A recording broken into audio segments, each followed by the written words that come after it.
ছিল আমাদের শ্রীনগর থেকে অমৃতসরের ফ্লাইট। আর শ্রীনগর এয়ারপোর্ট ভীষণ স্ট্রিক্ট হওয়ার কারণে আমরা সেভাবে কেউ কোনো ভিডিও করতে পারিনি। তারপর কাশ্মীরকে টাটা বলে অমৃতসরে পা দিয়ে ওখানে তাড়াতাড়ি ফ্রেশ হয়ে নিয়ে বেরিয়ে পড়েছিলাম সন্ধেবেলা আমরা শপিংয়ে।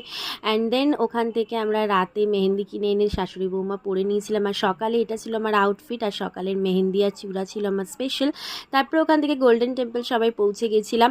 সত্যি কথা বলতে আমার খুব শখ ছিল গোল্ডেন টেম্পল দেখার, আর এই দৃশ্যটা দেখে আমার তো মন ভরে গেছিলো। দেন লাঙ্গারে খাওয়া দাওয়া করে আমরা চলে গেছিলাম ওয়াঘা আটারি বর্ডারে।